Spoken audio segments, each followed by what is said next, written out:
Hi, everyone. Hi to those who are online in the present and to future selves who are watching the recording, to those who are here in real time as opposed to fake time. I don't know. Let me know. Can you hear me okay? Can you see me okay? Cecilia is coming in. Great. Thanks, Reza. Welcome. My name is Leanne Reagan, and if you are here for critical character skills or how to be a good human, you are in the right place. So welcome, welcome, welcome. You belong here. This is a really vibrant community of all sorts of folks who are interested in learning and development. So thank you for showing up. Thank you for being here. My name, again, is Leanne Reagan, and I have been in the learning and development space for 30 plus years, long time. And I typically work in these three areas. So I work with lots of change makers, mostly UN teams around working better together. So lots of team building, conflict resolution, communication, managing change, etc.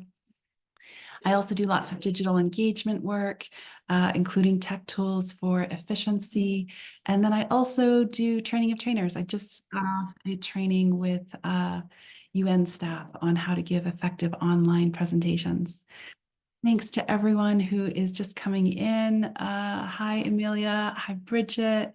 Lots of folks. Lovely to have you here. Okay, it is your turn. Please, everyone, just for a moment, please unmute and feel free to say hello in whichever language you wish. So on the count of three, please unmute and say hello to everyone. So 1, 2, 3, unmute, unmute, unmute, unmute. Hello. Hello. Hello. Any other languages? I hear English, lots of English. Anyone else? Hi, Javesa, welcome. Good So nice. morning. Good afternoon, I suppose. Yeah, good morning, good afternoon, good evening to everyone, depending on where this finds you in the world. Hilda's just joining us. Okay. I would love to know, as we start to dive into this topic of critical skills, like how to be a good human. Give me a reaction, like give me an emoji in the chat. When you hear this statement, you're probably not the first one to, fill in the blank. So what is your reaction to that statement? Feel free to put an emoji in the chat. Like, do you feel like, oh, phew, okay, I'm not the only one? Or do you feel like, oh, I want to be the only one. I want to be unique. So feel free to put an emoji in the chat. When you hear the statement, you're probably not the first one, Chabesa. So for people watching the future, she's got kind of a funny face, which is great. So when you hear that statement, oh, and someone else is like kind of a surprise. Someone else has like an angel thing. Someone kind of, So, and raise a question mark. That's great. Okay, so I think this really speaks. Oh, Stephen has a one emoji with the, I don't know, monocle, do you call it?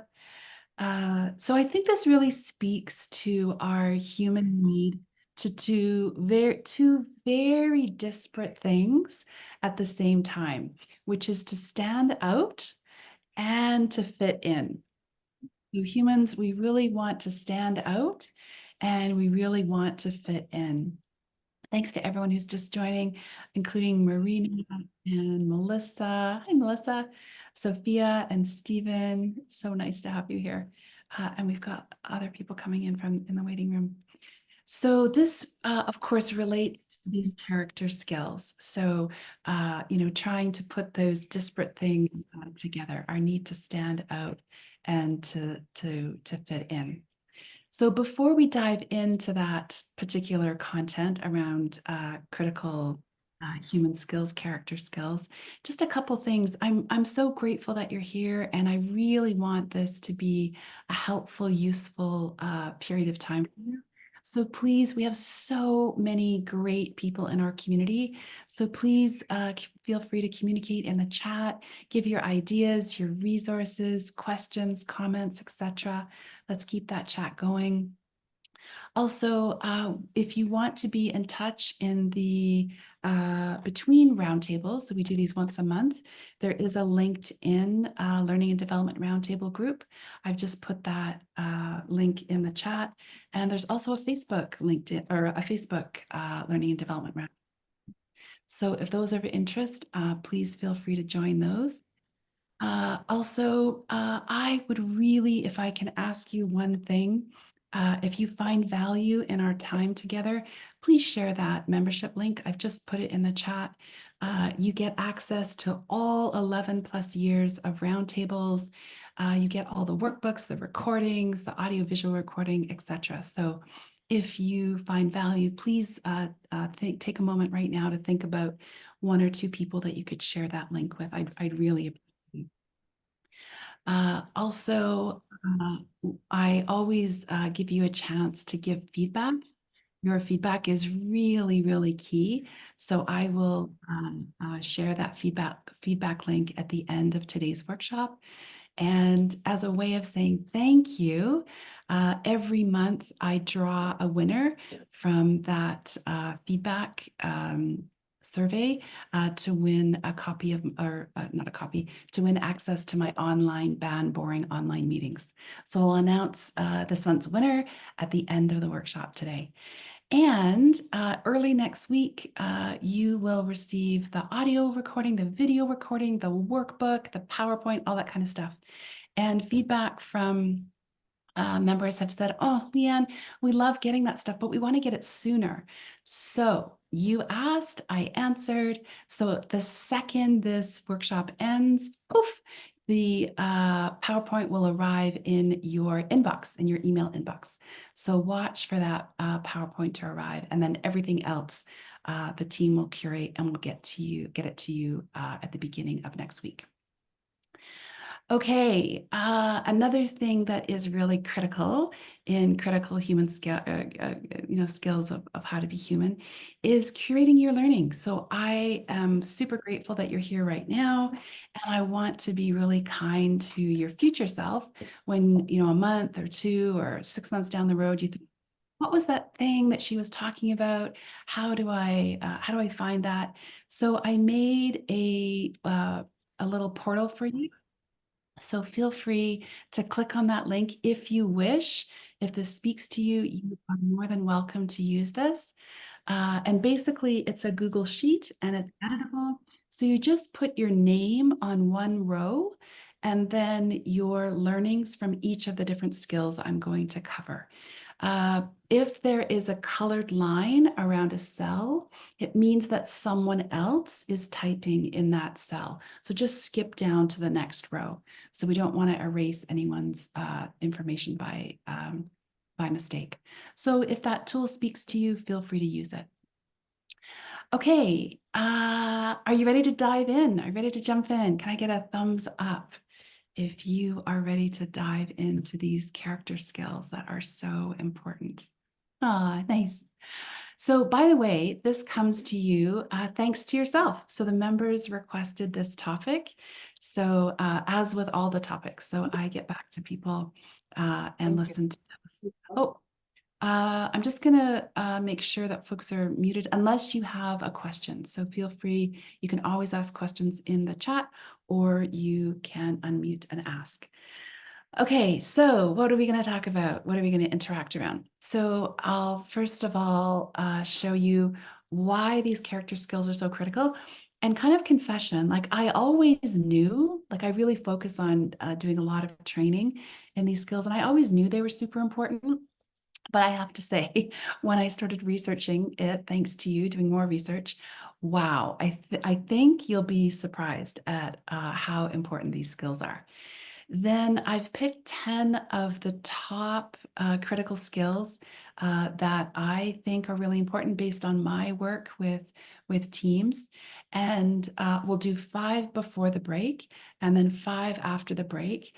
I'll go through them relatively quickly, but I'll give you the chance to let me know which of the first 5 do you want to dive into a little bit more in detail, and then which of the second 5. So we'll, before the break and after the break, we'll do a little bit more work on one of those skills, and you'll get to choose. Then I added 2 bonus skills, and you've got this learning plan. I've already given you the link. So hopefully that will help you curate your learning. And if you are a UN staff, anyone who's interested in learning is welcome here. You definitely don't need to be a UN staff. But if you are a UN staff and you want to count this towards your professional development, you can do that. You just need to fill in the attendance sheet online that I'll give you at the end of our time together today. So let's dive in. So you might be thinking to yourself, what are these character skills and why are they so important? So I'm going to play this video to show you, just to kind of kick off with a sense of humor here. And do let me know by giving me a thumbs up, just make sure you can hear and see it. Okay, so here. Don't touch him. Don't touch him. Give me something. Get a board. Yeah, put the chair.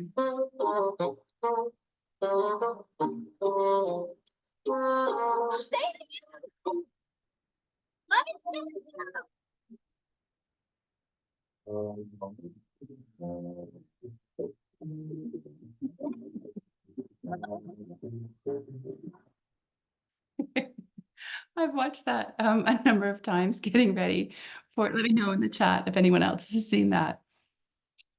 So I've watched it a number of times getting ready for this workshop, and it always gives me a giggle. So I think, one of the reasons these skills are so critical is you've seen it before, Melissa. Yeah, it makes me giggle too.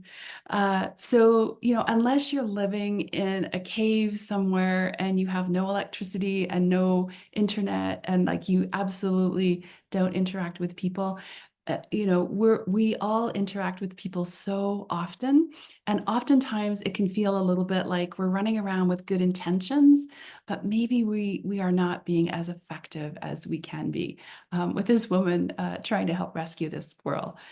So what are these character skills? So they're often referred to as soft skills. Let me know in the chat. Have you heard this concept of character skills before? I'm really curious. Most people know them as soft skills, but that language is starting to change. We're starting to refer to them as character skills now.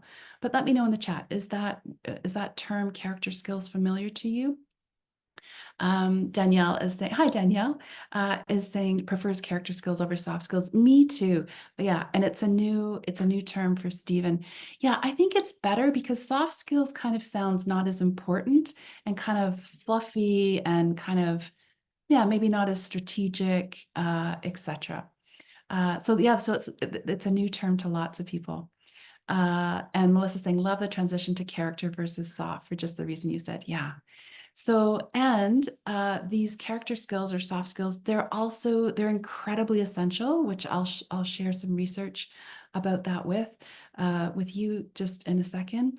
And they're also really related and include emotional intelligence, which is another topic that you've asked for. And that's next month's roundtable, by the way. And the great news is that they're completely learnable, right? There's no kind of mystery here. These skills are all learnable. So, so another way to look at these, kind of one of the technical definitions, are their personality traits and behaviors that will help candidates get hired, and not just hired, but succeed in the workplace. Unlike technical skills or hard skills, they're interpersonal and behavioral skills that will help you to work well with other people and develop your career. So at the same time, though, they can kind of sometimes feel a bit overwhelming, right? Like, where do you start? How do you dig into these? So just to know, I'm going to make this really easy, and just to reassure you that they are learnable. So I wanted to show you this as an example, kind of hopefully a bit of a motivational thing. Let me know in the chat if you can hear and see it, and if you've seen this before. Dude is trying to do groceries on a scooter. No way. You actually think he's gonna do it? I don't know how possible. Oh my gosh.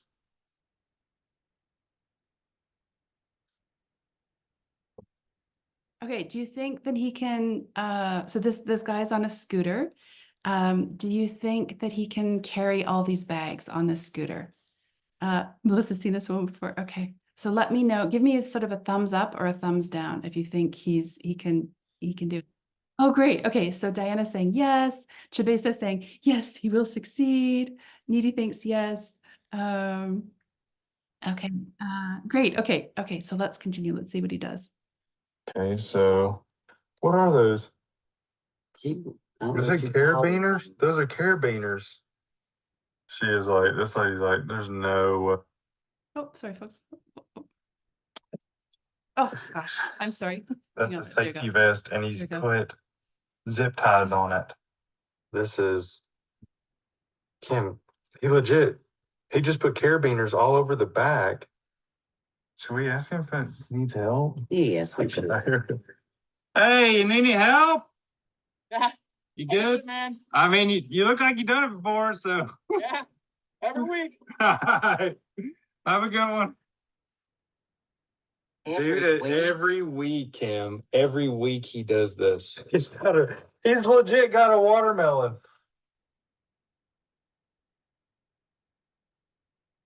He probably knows which bag's the way. I know. He's strapping them up. What has he got in there? Some Doritos? Those are Doritos, yeah. I just cannot wait to see what he does with this watermelon. I'm gonna fast forward this just a little You bit can help here. me. What do you need to do? You just put these on my back. Sometimes those Oh. carabiners are hard to hit. Yeah, dude. Here, Kim, hold this phone and. See the carabiners? God, you need to do another one?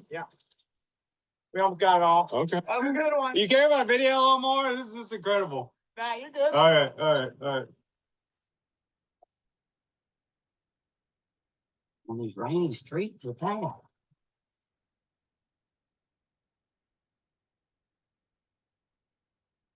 Getting something Kim, I'm gonna he's fast got forward.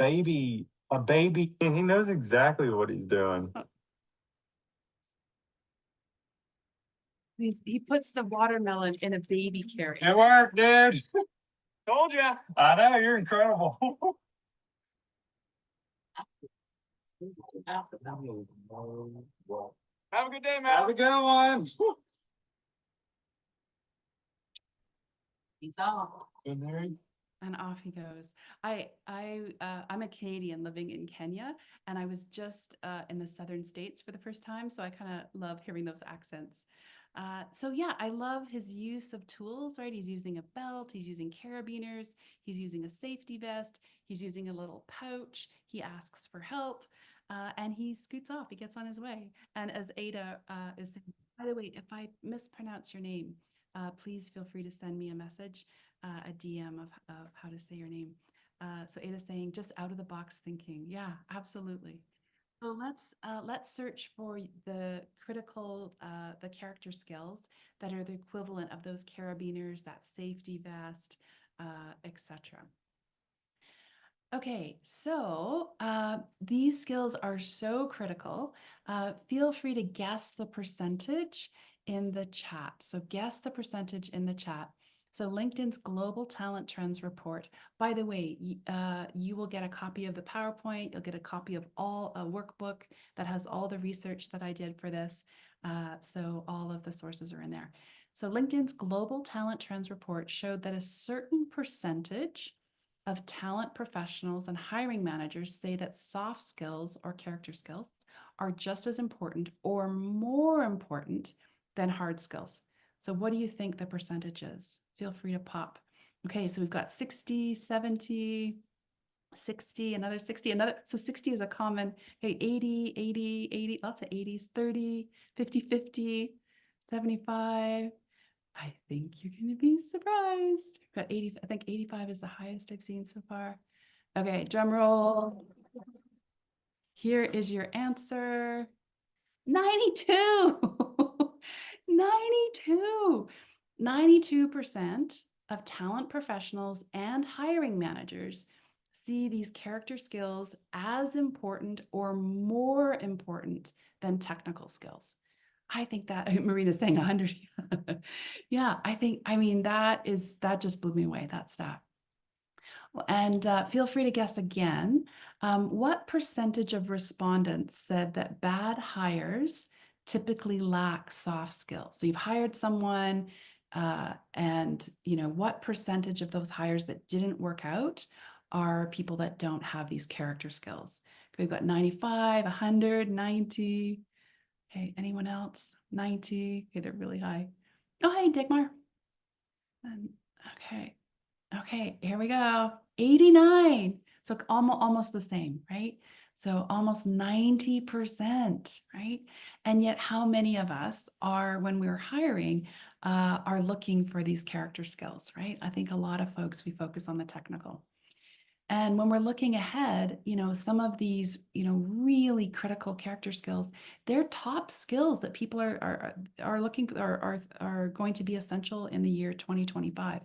I was saying the problem is with a cycle of interviews, you get a glimpse of these soft skills. Yeah, I do have it handy. This is since I designed this, but oh my goodness, this book here, All In, is fabulous. If you're needing to hire, you're needing to create a new team, it really, really covers this.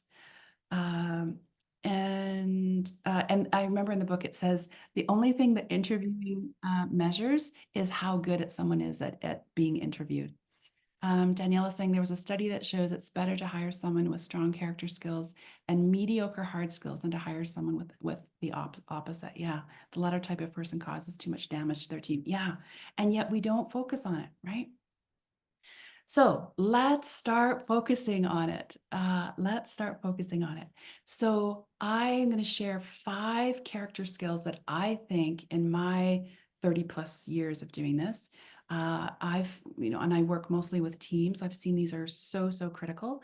We'll do this up until the break, and then you'll get a chance to pick one of these 5 skills that we'll dive into a little bit deeper. So let me give me a thumbs up if you are ready to go into the first of the 5. We'll do 10 total, but the first of the 5 before the break. So, okay, nice. Okay, so here we go. And these aren't in any particular order, except that the first 5, in my experience, are mostly, not exclusively, but mostly focused on the individual. So mostly focused things that you can focus on exclusively as an individual. So one of them is, how do you manage one of your most critical, absolutely most important resources is your time. I don't think that we look at this and we pay enough attention to this. We just kind of assume, right, that people are doing their best with managing their time. So I love this one. This is often related to Stephen Covey, but it was actually a former US President, Eisenhower, who came up with this. So this is quite a popular grid. So you've probably seen this before. So it looks at a quadrant based on what's urgent, not urgent, important, and not important. And the quadrant that is hardest to get into, but often has the most payoff, are things that are important, but not urgent. So that's like strategy and professional development and learning, all those kinds of things. Also, I read another way to look at your time is looking at how much effort is something going to take versus the payoff it's going to give. So, these are just 2 of many time management tools. So time management is one. Stephen saying a cool free tool I came across for implementing the Eisenhower matrix is and you've got a link there. Will that actually open up? Oh, Stephen, thank you. I love that you shared. And maybe if you actually put the link, because I'm not sure it's clickable, and I'll add that to the workbook as well. I'm just going to make a note here. Thank you. That's so awesome that you shared that. Okay, so that's tool 1. Thank you. Thanks, Dean. Okay, tool 2 is, do you know, and there's no judgment, put your answer in the chat. Do you know your level of comfort with ambiguity? You can actually test this. So do you know your level of comfort with ambiguity? So so that's like, how comfortable are you when you don't know things, when the things aren't clear, they're not sure, you don't really know what's happening. Okay, so, and you can actually measure it. I'll put this link here. You can take this ambiguity survey. This comes from this book, which is phenomenal. It's called Nonsense, The Power of Not Knowing. So that's skill number 2. I know I'm going through these relatively quickly. And remember, you get to pick one that you want to go back to, and we'll spend more time on that. Okay, the third one, and I did a whole roundtable on this, so I'll put a link to that in the workbook, is habit formation. Do you know some of the neuroscience between how to increase the positive habits that you want to attain, and what to do to decrease the habits that you want to break? So how familiar are you with the neuroscience behind forming good habits and stopping bad habits?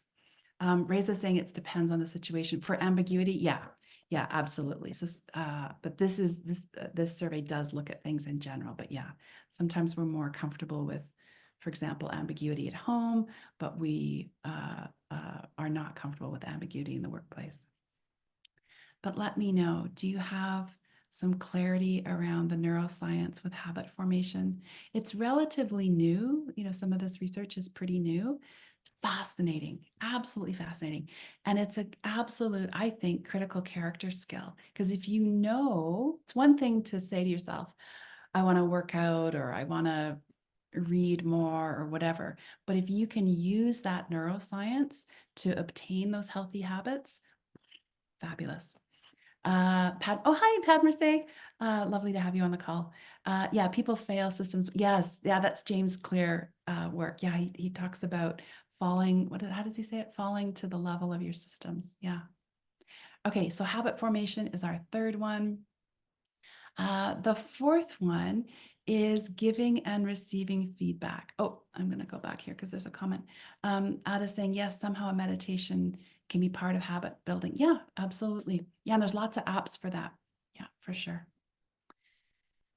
Okay, the 4th out of 5 before the break is giving and receiving feedback. Now, I'm going to take a wild guess that you have some training in how to give feedback. I'm wondering if you've had any education, any training, any learning around how to receive feedback. This is just so great. It's so great.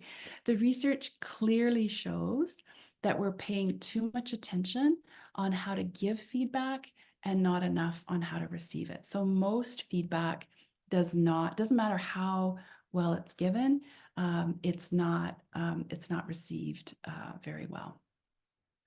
So, oh, we got some comments coming in. Great. Reza's saying, I have some personal experience, but not training. Okay. Oh, in the habit. Nice. Okay. And Padma is saying LinkedIn Learning has a short course on giving, receiving feedback. Yes. If you are a UN staff, you have free access to LinkedIn Learning, formerly known as Lynda, the LYNDA. Yeah. Melissa saying, I did early in my career. I had an incredible leader who taught me that feedback is information that I get to decide how to interpret it. Oh, nice. Nice leader. Oh, okay. So we have that.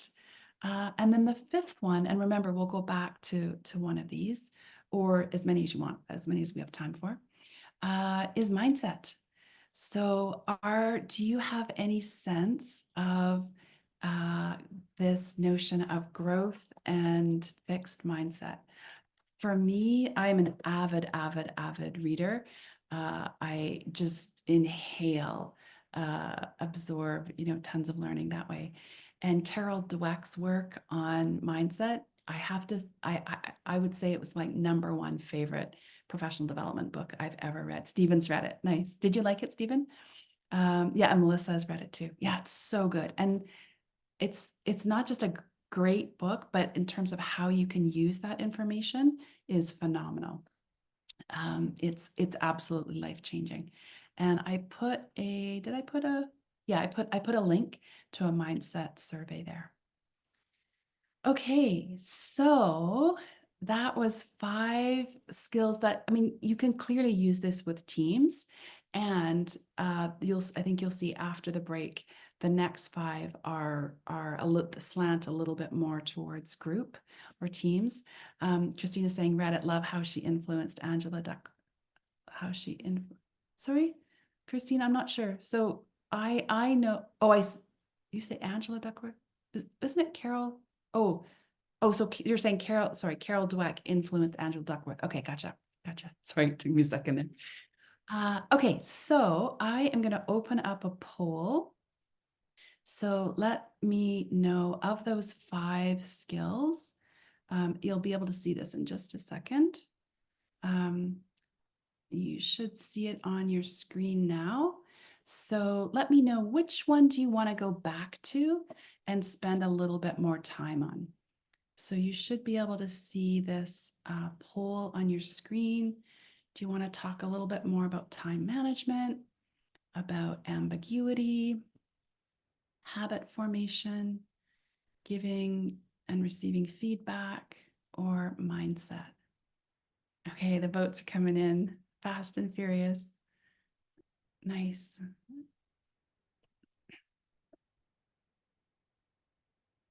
Okay, just give you another minute here. Almost everyone has cast their vote. Oh, there's a clear winner so far.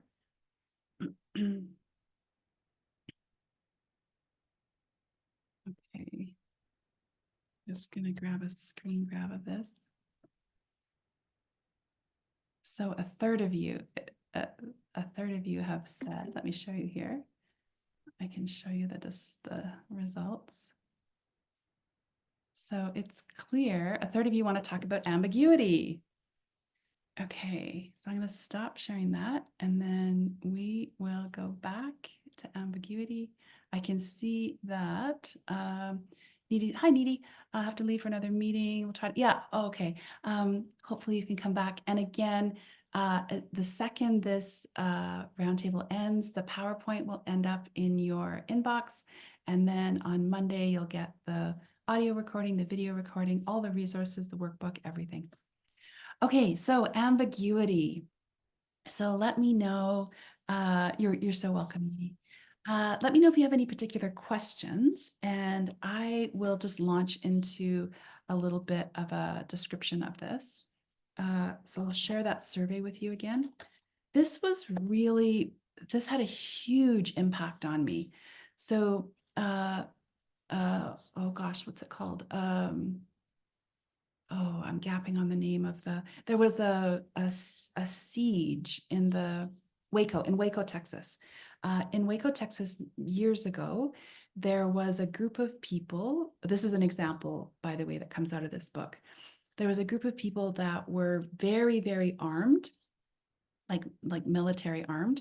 And there were families, there were children, and the government decided that they were going to go in and take over this compound. As it happens, now I don't have a military background, so pardon me if I'm not using the right terms, but in simple language, there were 2, they happened to be men in charge. One was in charge of the negotiation, and one was in charge of the military response, so the tactical team. As it happens, as research showed later on, the gentleman who was in charge of the tactical team had a low tolerance for ambiguity. And let me just pause there to say, we have greater tolerance for risk than we do for ambiguity. So research has shown, we don't know that we're doing this, but we will make poor decisions just to get to certainty. Our brains don't like in general to not know things. So we'll make a decision that is not good for us just to get to certainty, just to like, okay, tick, that box is done. So this gentleman who was in charge of the military response, all the people with the guns and etc., as it turned out, had a low tolerance for ambiguity. So he preferred certainty. The gentleman that was in charge of the negotiation, as it turns out, had a super high tolerance for ambiguity. And he went on to become one of the FBI's all-time best negotiators. He was like legendary. So one of the things that the negotiator asked David Koresh was the name of the person who was the head of this compound. He asked him to take his top off. Now, why? And he couldn't see him, okay? But why would he ask him to take his top off? Can you think? This is an important part of the story. Why would he ask him to take his top off? Any guesses? Do you have any peacekeepers? If I have any UN peacekeepers in, they always know. Oh, Christine's asking for clarity. So the negotiator, the government negotiator, was asking the leader of this organization, who was behind all these arms and there's children around, to take his top off. Danielle's saying it could make him feel vulnerable. That's a good guess. It was the reason was a different one. Oh, Chabesa, to prove that he was comfortable with discomfort. Good guess. To remove some, oh, good guess. Remove symbol of authority, says Stephen. It was actually really pragmatic. It was very pragmatic. It was if he could get David Koresh to surrender, and if he walked out of this compound, it would prove that at least from the waist up, he wasn't wearing any explosives. He didn't have a gun, or right. So it was very, very pragmatic. So negotiations were going on. Yeah, right. If he was, clean of arms. So negotiations went on and on and on and on and on. And the tactical guy, the guy with guns, said, "We're done. Like, we're going in. Like, I'm had it. We've spent too much time. We're going in." The negotiator said, "Please don't. We're making progress. Please." This other gentleman's need for certainty, he was too uncomfortable with the ambiguity, made him make a decision to go in. And it was a terrible tragedy. Many people died, including the children. And guess what? David Koresh was not wearing his shirt. He was not wearing a top, which meant that he was at least considering surrendering, right? He was at least considering. So finding out your tolerance for ambiguity, and you can go back and take this survey over time. You may wish to take it and track your comfort level with ambiguity, and then make a reminder and take the survey again. My partner, as it turns out, has a super high tolerance for ambiguity. When I read this book and when I did the survey, I did not. And I realized that in a number of cases, I would feel super uncomfortable and I would rush to take a decision. So now, having this information, it's much easier for me because I recognize, oh, I'm just feeling uncomfortable because I don't know. I'm feeling uncomfortable with ambiguity. So it has made a huge difference. So that's a kind of a brief description of that concept. Basically holding on to comfort with not knowing so that we don't rush into making assumptions, making a bad decision, taking poor risks, etc. So let me know in the chat, what are your questions? For those of you, a full third of you picked this topic. What do you think? What are your questions, your comments? Do you have resources on this you want to share? And you can put it in the chat, or you can unmute. So comments and questions related to ambiguity. Marlon saying, how do you increase your ability to cope with ambiguity? Ah, great question, Marlon. So for me, there are some definitely some more practical tips in the book. So I'd strongly recommend getting the book if this is of big interest to you. For me, the biggest help has been two things: realizing I can learn how to be more comfortable with ambiguity, and knowing how good that is for me, right? How I, can rush to make a poor decision just because I want to get rid of that ambiguity. And then two, and this sounds so simple, but it's been, I cannot express how much of a difference this has made in my life. Simply, it's because it's pretty simple, simply realizing when I'm feeling uncomfortable due to ambiguity.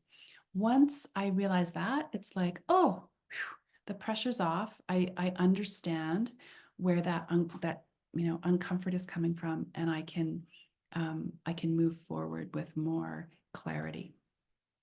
Let me know if that makes sense, or if you have any other comments to add there.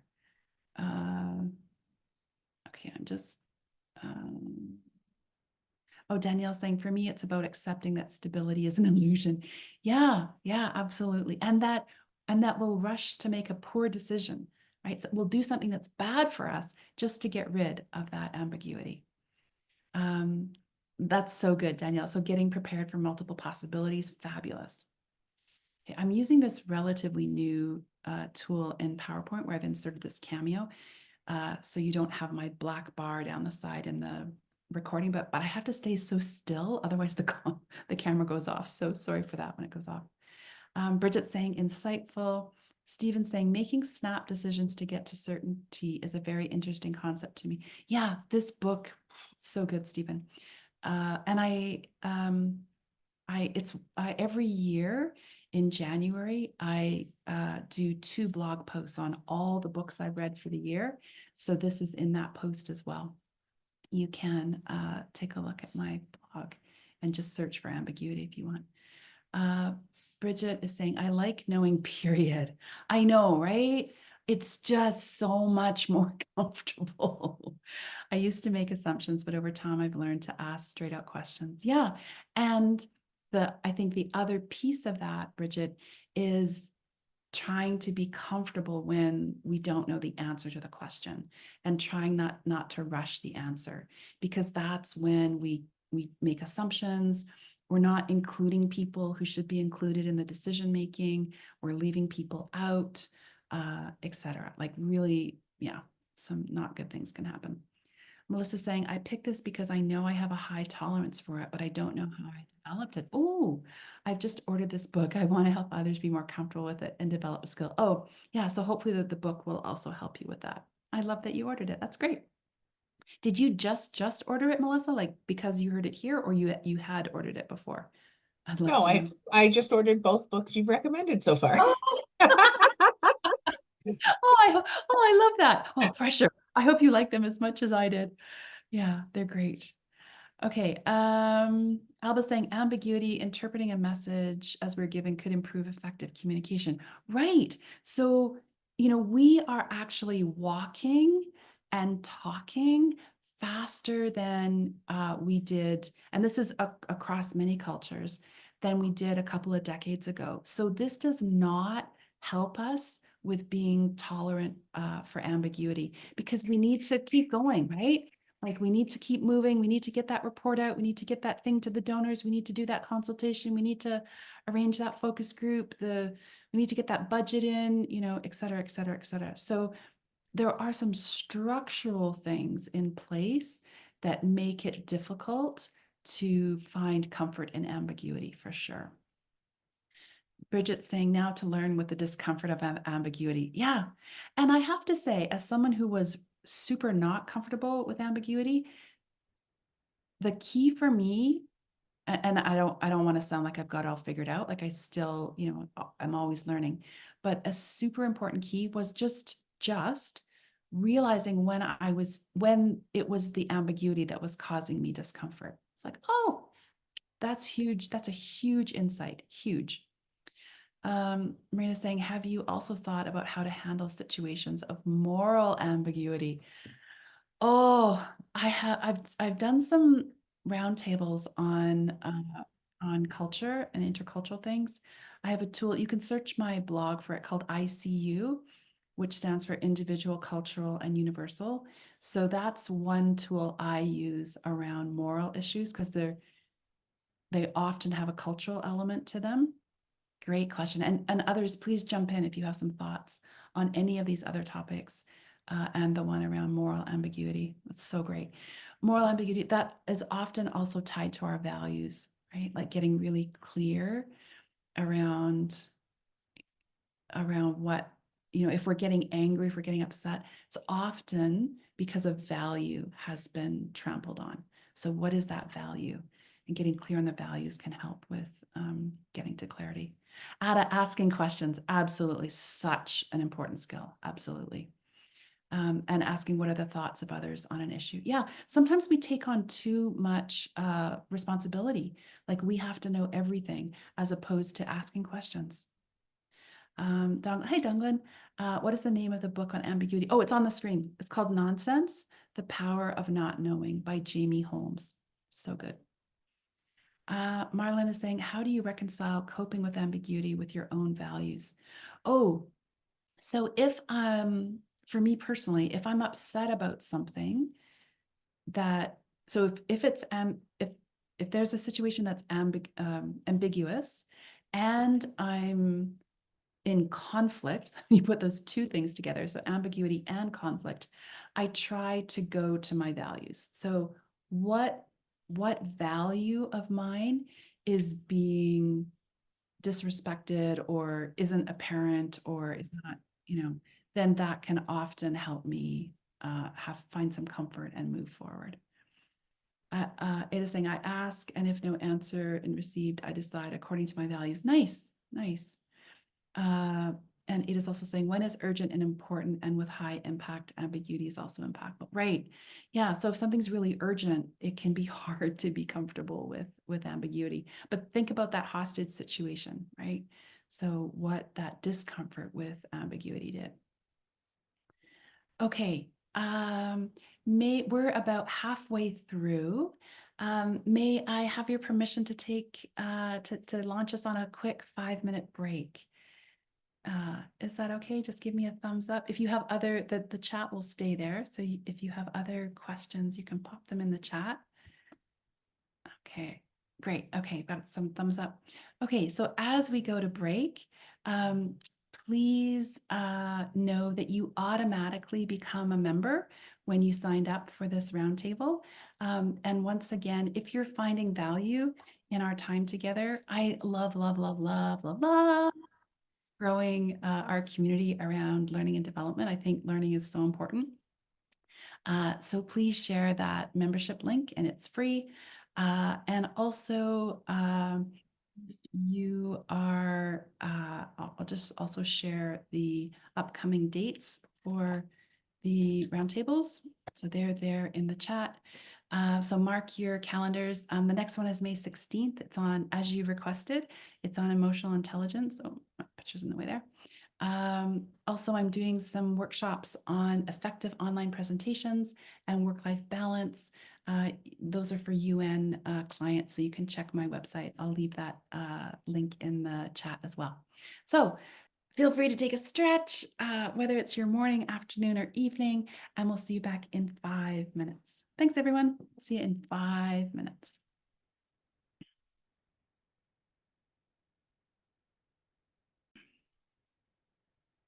Okay, welcome back from your break. Folks have topped up their morning coffee. Some of us are in their morning, some in the afternoon, some in evening. Some have took the survey, made a cup of tea, caught up on work. Nice. Okay, so just remember to share that membership link if you would. I would really appreciate anytime we grow our community. I'm so grateful. And also at the end of the workshop today, I'll give you a survey to give me some feedback. It also gives you a chance to tell me what you want coming up. And I always pull a winner for my online Van Boring Online Meetings course. So I'll let you know who that winner is at the end of today. So let's just give me a thumbs up if you are ready. Give me a thumbs up in the chat. We'll talk about 5 more character skills. So we've already done 5. We'll do another 5. And these ones are both individual and group focused. And again, these are based on my research working with teams for 35 years, long time. Okay, great. Okay, and we'll do the same thing. I'll share 5 skills with you relatively quickly. I will, or briefly, I should say. I'll share some resources about them, and then you can pick the one that you want to go back to and talk more about. And then I'll do 2 bonus skills. Okay, so almost like 99.999% of people work with people, right? We interact with other people all the time. And sometimes that can feel like taming the dragon. So I love this video. So watch what happens to this video, to this dragon rather. Yeah, this is the friendly dragon. He can look this way over here. Yeah, and then look back this way. Back this way. Yeah, yeah. Whoa, watch out, watch out. Now he's not coming at anybody. He's not anything. Look, it's just a 3D weird box illusion, but man, is it convincing. So I don't know how they do that. It just seems so magical. And sometimes I think that's what these character skills can feel like. Like it feels sublime and magical when they're working. And sometimes we just need to put a little bit of effort in to learn them. So let's tame some dragons and get to talking about these 5 more character skills that you can use with yourself as well as with the teams that you work with. Okay, so number 1 is managing almonds. So please, on the count of 3, unmute and say the word amygdala. So on the count of 3, please unmute. So everyone unmute, get ready, unmute, unmute, unmute. And Amygdala. amygdala, go ahead. Amygdala. Amygdala. Amygdala. Awesome. Amygdala. Okay, good Amygdala. job. Okay, so everyone can mute again, please. Just to the background noise. So you now know, and I'm just, in case people forget, I'm just muting a couple people. You now know the Greek word for how to say almonds. And you have 2 amygdalas in your brain, one in the right hemisphere, one in the left. They are critical. They're absolutely critical for knowing yourself and working with people. Basically, information comes into your brain and your amygdalas decide, can I eat it or is it going to eat me? Meaning, do I feel calm? Am I okay? Am I safe? Is everything fine? Then my amygdala says, okay, things are good. And you can start to use your prefrontal cortex. If your amygdala decides it's going to eat me, meaning you're stressed, you're overwhelmed, you're angry, you feel left out, excluded, hurt, etc., then your amygdala puts your brain on alert and you focus on fight, freeze, or flee. So there's lots of different ways to what I call massage those amygdalas. So think about how you can do that for yourself and for your team members. So that's number 1. Number 2 is grit and resilience. Oh, such a good one. Someone earlier mentioned Angela Duckworth's research. So this is her, she's a really prominent researcher in this. So when things don't go right, when you make a mistake, when things aren't going your way, your reaction to that is incredibly important. Your reaction and your team's reaction. And if you know Adam Grant, he's an organizational psychologist. I love his, he's saying there's a fine line between persistence and obstinance. Persistence is refusing to give up on a difficult goal, and obstinance is refusing to consider a different path. Grit is not about banging your head against a brick wall. It's about looking for a way around the wall. So it does not mean blood, sweat, and tears, never stopping working. That's not what it is at all. It's being really smart about working hard. And yeah, I think it's a great quote too, Stephen. I like it a lot. His work is great. If you don't know him, he's got a great podcast. Okay, so that's number 2. So we did number 1 was our almonds. Number 2 was our grit or resilience. And then number 3 is motivation. Oof, I use this all the time, all the time, all the time. So I created this survey.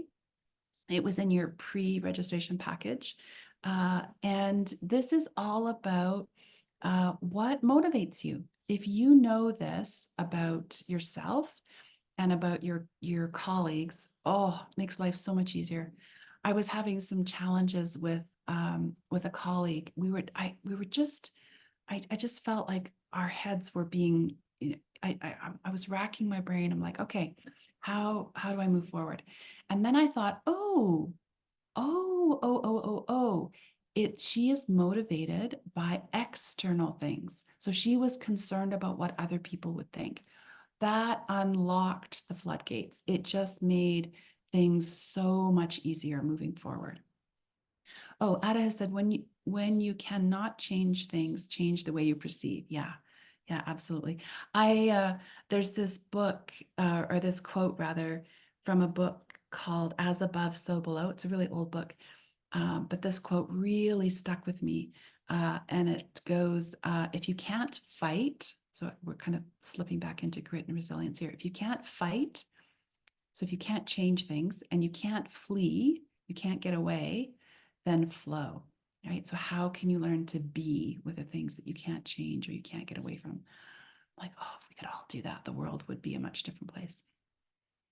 Okay, so we've got grit and resilience, we've got motivation. I shared this in your registration package, but I'll also, and it'll be in your workbook. I'm also putting this link in the chat. And if future you is watching this video, all the resources are below the video. So you can take my survey. It's all based on National Geographic research and find out which of these 6 styles of motivation. Some people pick one, they assess as one, and some people, actually I had someone earlier today pick 3. They ended up with 3. So that is a critical character skill. Okay, number 4 of the 5 is this will skill matrix. Have you heard of this will skill matrix? I can't tell you how many clients. Usually it's the leader of the team that comes to me when I'm doing some training with the team, and they'll say, I have this employee and we have all these challenges and what do you recommend? And almost always I teach them about this will skill matrix. And just like with the time management grid, sorry. And by the way, let me know in the chat, have you seen this will skill matrix? So it's made up of skill and it's made up of will. So then you end up with, so this is new to Melanie. Oh, Melanie, I like your avatar. That's so cool. Oh, I love that. For people watching on video, she's got a nice avatar in her chat. Melissa has seen it and she's used it as well. Oh, you drew it. Oh my goodness. So talented. Oh, wow. So cool. So if you're having a challenge with yourself or you're having a challenge with a team member or an entire team, it can be really helpful to identify, is this an issue of skill? So is there something that's, someone needs some training in? Like, do they know how to do the task that you're working on, or do they need to have some training? And then look at their will. So the will can include their motivation, right? So are they motivated? Are they motivated to do this thing, whatever this thing is that you're working on? And when you put those 4 things together, you get someone who is highly skilled but unwilling. So then the challenge becomes motivating them, figuring out why they're unwilling. You also have people who are not skilled and not willing. That is tough. That's a hard person to deal with, but not insurmountable. So it's both a matter of training and motivation. You also have those rock stars who are able and willing. So they know how to do the task and they want to do the task. And then you have people who are unwilling, but they're able to do it. They actually have those skills. So it's super, super, it's just such a simple diagnostic. Okay, I want to, oh, people are loving Melanie's picture there. Stephen's saying, literally came across this for the first time today. Oh, earlier today. The planets are aligned, Stephen. That's great. Yeah, it's so good. And I will put this, I'll put this link in the chat. And if you're like kind of overwhelmed by these links, don't worry, they'll all be in the workbook for you. So they're all in one place. I wrote a blog post on this will skill matrix, so you can look that up. Danielle is saying it's good for the people who are able and willing to set a limit, though. Yes, so they have boundaries and don't get used and burnt out. Absolutely. Absolutely. And you actually, the burnout issue, you can also, if you know your motivation style, that's also really helpful too. Can really help with that. Okay, and then the last one that we're going to cover before the bonuses are life lenses. So this is my tool that I designed decades ago now, and it's trademarked and all of that. Thousands of people have used this, and you can take it for free if you wish. It was in your pre-registration package. Oh, someone's asking me about the workbook. Yes, you will get the workbook. You'll get the PowerPoint deck the second this workshop ends. It'll go poof, and it'll be in your email inbox. And then it just takes my team a little bit longer. We timestamp the video and all of that. So you'll get the audio recording, video recording, all the links, the workbook, everything will come to you by email on Monday. Thank you for asking that. Okay, so life lenses. So this is a assessment you can do if you wish. It's similar, in some ways it's similar to like the True Colors and Myers-Briggs. And basically you learn what comes onto your radar easily, naturally, and comfortably. Where do you shine? Where does the light come in easily? It's your strengths, your assets. And then where does the light not shine? And where are those areas of feeling awkward, foreign, different, confusing, overwhelming, puzzling, etc. And then you can learn how to, teams that are really knocking it out of the park, learn how to really know their own lenses and then how to appreciate those differences in the other lenses. Okay, so before we do the two bonuses, I wanted to give you the opportunity to pick again one of those 5 individual and group focused character skills. So I'm just gonna pull up the poll so you can let me know which one you want to spend a little bit more time on. So here we go. You should see it on your screen now. So do you want to talk a little bit more about massaging almonds or amygdalas? Do you want to talk more about grit and resilience, motivation, the will skill matrix, or life lenses? So feel free to let me know which is most interesting to you. The votes are coming in fast and furious. Okay, almost everyone. I love this cameo thing, but boy, do you ever have to stay still. Oh, we got a 2-way tie right now. Got a couple more people. Is it broken? Oh gosh, we have a 3-way tie right now. Okay, there's 3 people that haven't cast their vote. So hopefully, can we get one more person to cast a vote? Oh gosh. We have a 3-way tie. Oh, I didn't think about this. What we do with a 3-way tie. Alba saying, could internal and external be used, the 5 skills? Alba, say more. I'm not quite sure I understand there. What you mean? Help me understand a little bit more. We still have a 3-way tie. Okay. Oh, yeah. So there's six different motivation styles. One of them is external and the rest are internal. Yeah, good question. Okay. Okay. We still have a three-way tie. Okay, so I will end the poll because it looks like everyone who's going to vote has voted. Okay, I'll show you. Okay, let me just. Oh, oops, hang on here. I'm just gonna share the results here. Okay, so you can see we have a three-way tie between grit, motivation, and life lenses. So we don't have a huge amount of time, so I don't want to spend a massive amount of time on this.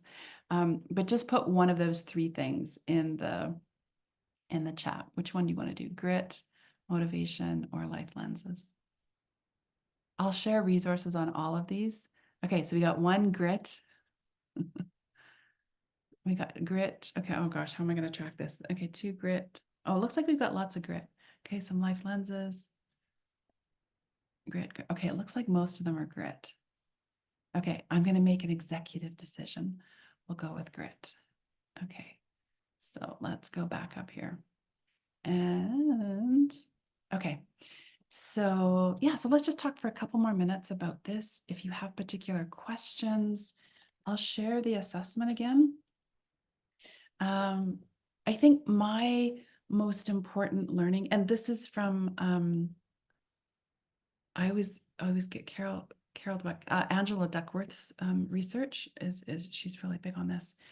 I think my biggest learning on this is that it's not about, so there's a saying in English about putting your nose to the grindstone, which sometimes our organizations really reward.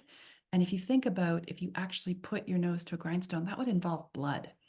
So grit and being resilient is not about working 24/7 and not taking breaks. It's the opposite of that, right? It's being hardworking, but it's drawing limits and having good boundaries. And it's closely linked to mindset as well. So maybe I'll share one of the, let me know if you have questions or resources to share in the chat. I'll share, this actually comes from Dr. Carol Dweck's work, but it's very related to grit and resilience as well. She shared this story of these two individual women, two different women, both of whom were stood up at the altar.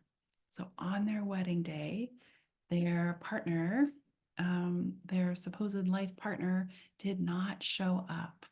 So one woman reacted by just dissolving. You know, she thought of herself as unlovable. No one would ever choose her again. This was awful, terrible, no good. This was just, the end, right? So her grit or her resilience was not very high. The other woman, same thing happened, got stood up at the altar, and her reaction was she went ahead with the reception. She went ahead with the party. She wore a little black dress, and the first song in the reception was Gloria Gaynor's I Will Survive, right? So she was clearly, of course, super, super upset, but she didn't see it as this was, her life was over, that she wasn't lovable, that this situation couldn't be turned around. So I think that's it's a great example of a growth mindset, and it's also a great example of grit and resilience. Do you have any questions or any comments about grit and resilience? I've shared that link with you. It'll be in the workbook. If you're watching this on the video, all the links are down below. Both mindset and grit are super linked to your health, longevity, your mental health, your career success, your physical health. They are remarkable, remarkable, remarkable. Any comments or questions on that?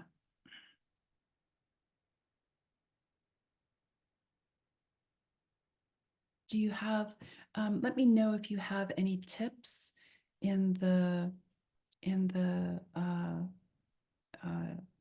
chat for how to increase your own grit, or what have you done to make yourself more resilient? Ada saying, ask for coaches to have a growth mind. Yeah, it's super linked to growth to mindset as well. Absolutely. Yeah, I mean, I think part of it is realizing when we need to rest, right? When, you know, things didn't work out, so I'm going to take a rest. I'm going to try again. I'm going to reach out. I'm going to ask for help. Marlene's saying, I read a book once that called Grit, Stick to Itness. Yeah. Yeah, I like it. Yeah, it's a big thing, right? And again, stick to itness doesn't mean, I get this a lot. It does not mean that you're working 24/7 and you're not taking breaks, right? Something doesn't work out. You take a break, you rest, recuperate, get some help, and you try again. Melissa's saying, my philosophy in life is we'll figure it out. Yeah, Marie Forleo, if anyone knows her, she's a big online person in the States. She runs B School. I think she has a book called Everything is Figure Outable. Melissa goes on to say, there's always a solution. It's just not always right there. So that motivates me to keep going. Oh, I love how Melissa has combined growth mindset with grit and resilience with motivation. So look at her use of character skills. That's great. Great. Reza's saying, I believe if you have a backup plan, it helps you. For example, if you fail, you look at, if you fail, you look you try another day, maybe. Someone said, hope for the best and prepare for the worst. Yes. Yeah. Look the other way. Yeah, absolutely. Yeah. And also, you know, being accountable, taking accountability when something doesn't go right, but that doesn't mean not letting yourself be defined by that. I'm a failure. I will never get this right. It's just awful, horrible. I'm so stupid. I mean, we can talk to ourselves. When my kids were growing up, I used to call them brain ears to my little boys when they're big guys now.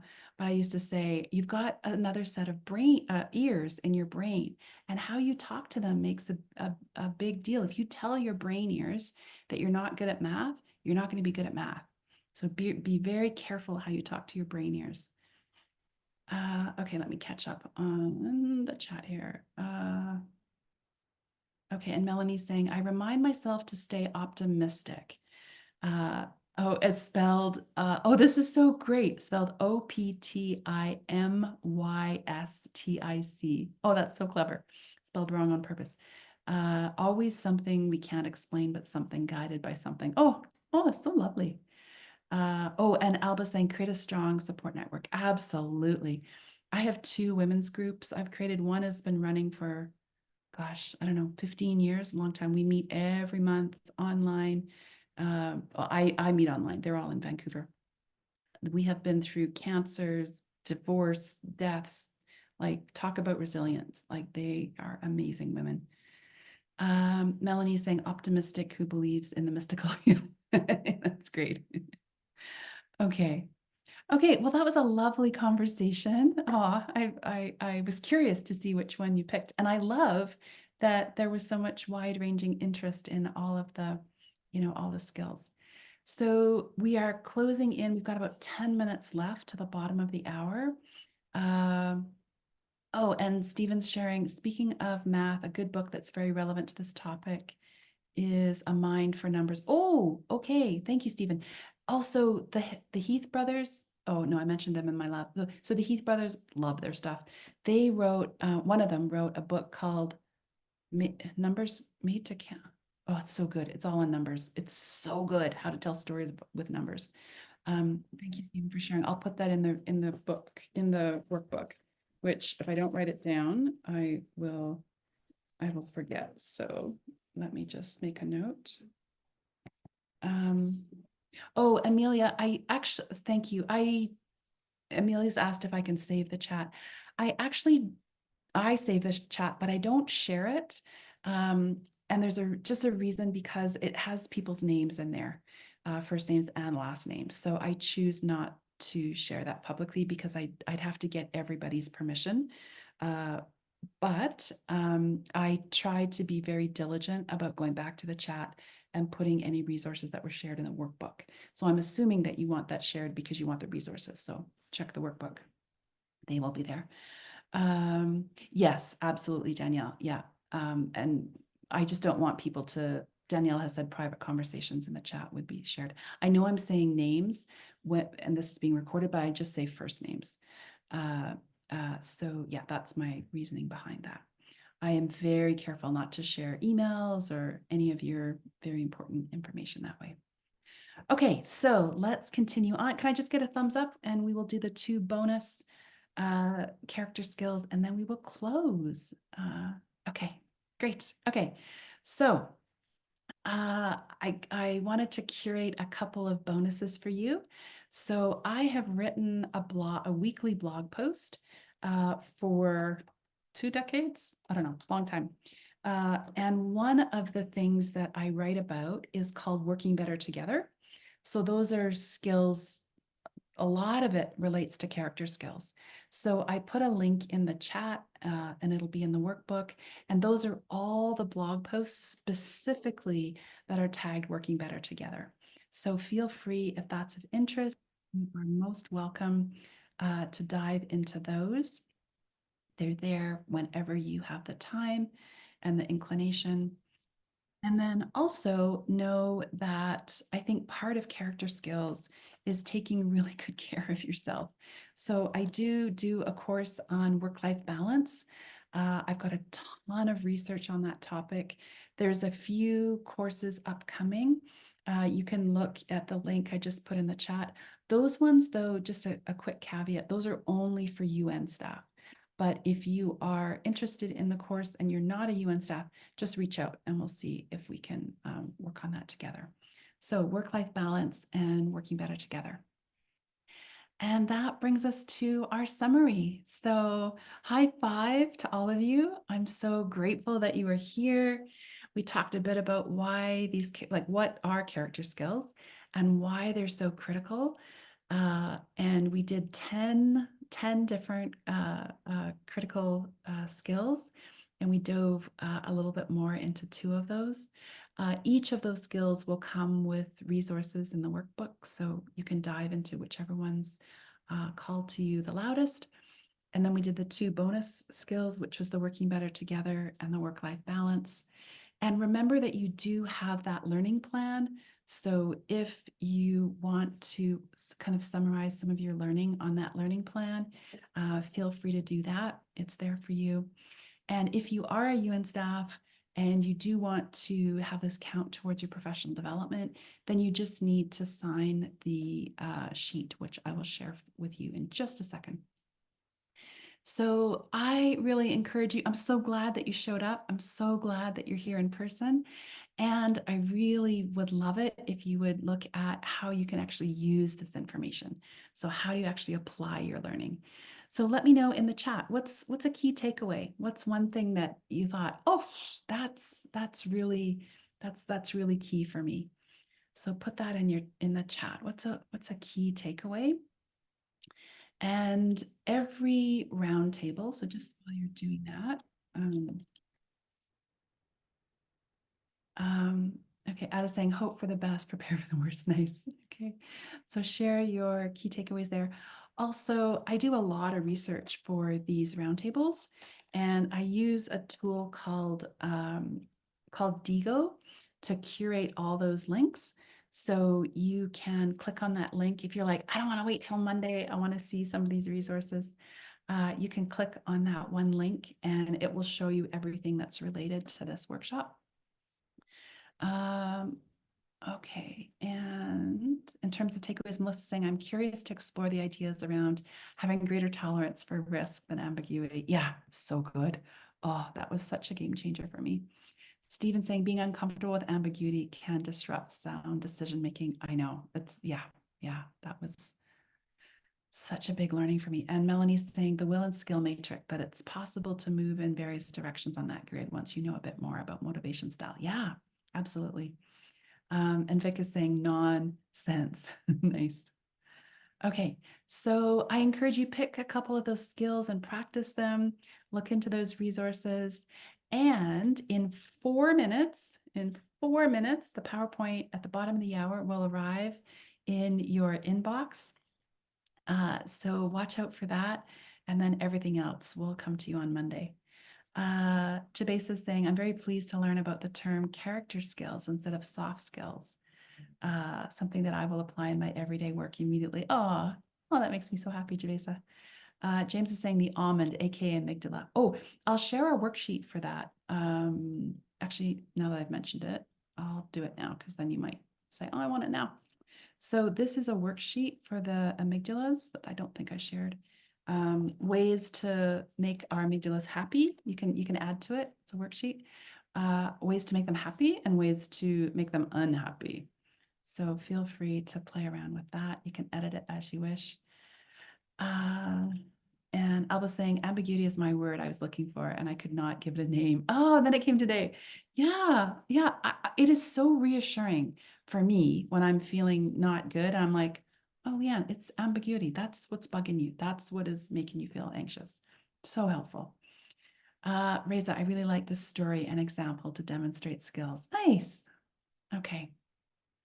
Well, it is now time for me to say thank you to last month's people who entered, who gave me feedback. And as I mentioned, that goes a long way to helping me know what you want me to cover, topics and suggestions and how I'm doing, how I can get better. So I always pull someone's name to give them access to my online course, Span Boring Online Meetings. So drum roll. This month's winner is Ivan. Now, oh, Ivan, are you here by chance? No. Okay. So I will email Ivan and he will get access to that